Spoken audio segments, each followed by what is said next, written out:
to join in whatever we're doing and want to do. That just hit me when I was studying this. I don't think it's a conscious thing that we've looked at, or at least most of the time it's kind of whatever we're engaged in, that's what we're praying about.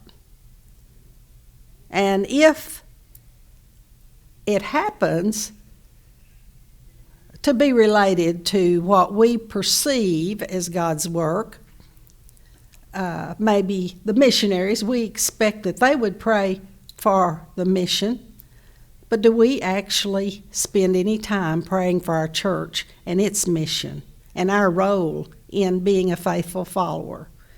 I'm sure some of us do, but nevertheless, I think over time we've sort of lost that edge, and maybe the realization that if we're to be his disciples, it means that we are going to put first his work, not our own.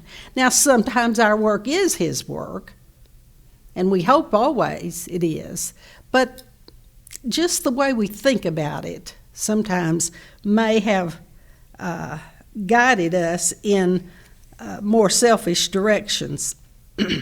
So that may be why you can come into any congregation. I shouldn't say any congregation, but many are congregations, and interview, I don't know how high it would be, 50% at least, I think, and probably higher, people about what the Bible actually says, and we're practically illiterate. We don't know because we're not reading it. We're not studying it. Now, we always unload this thing on the people who are here in our classes and are studying, so that always seems a little unfair, but I just look back. Did I really have a priority over the years? I did for a while with my children. I know that. I remember that, and I'm seeing the fruit of that. Not that they're perfect, of course not. That wasn't what I was praying for. I just wanted to do for them what my dad did for me and my mother, but really talk about the Bible.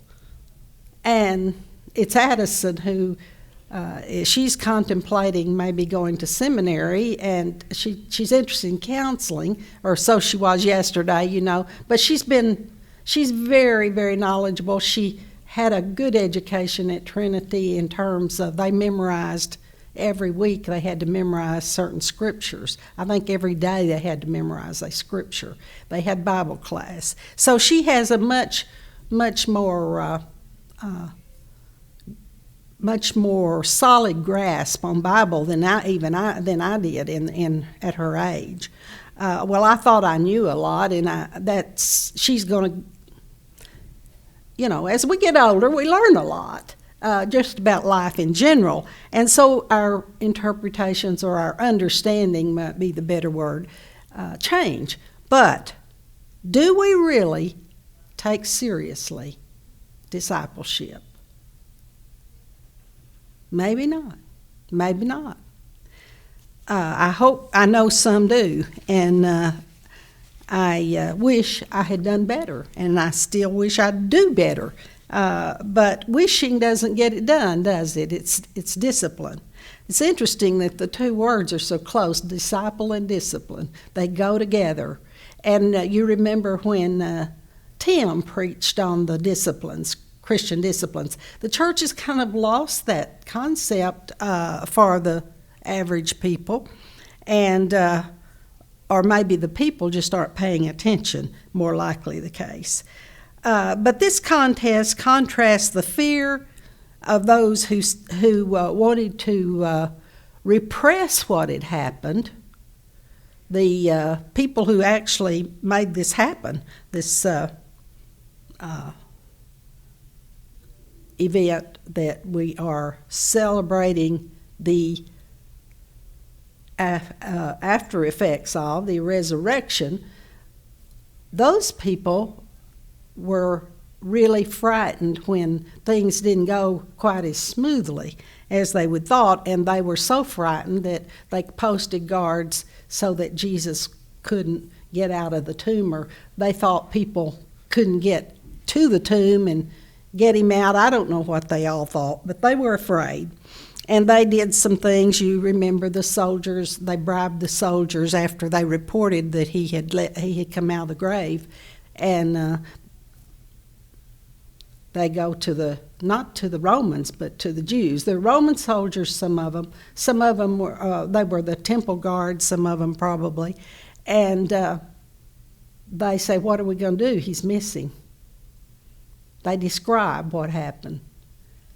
And so they make up a story. And it's a story still believed and told today in certain circles. So verse 2, there was a violent earthquake, for an angel of the Lord came down from heaven, and going to the tomb, rolled back the stone and sat on it. They were tombside witnesses, the first actually to know. His appearance, the angel, was like lightning, and his clothes were white as snow. The guards were so afraid of him that they shook and became like dead men. Now, in other words, it seems they passed out.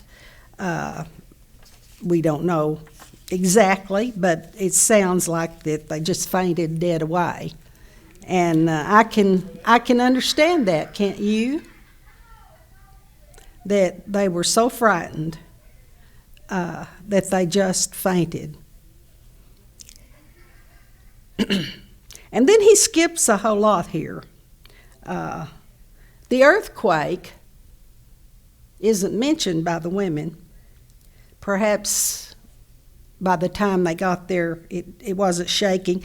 I saw on the weather report on my phone, you know, all those little things you can read about, and there was a map of how many earthquakes the earth has had from the time they could measure, I suppose. And it had little dots, and it explained that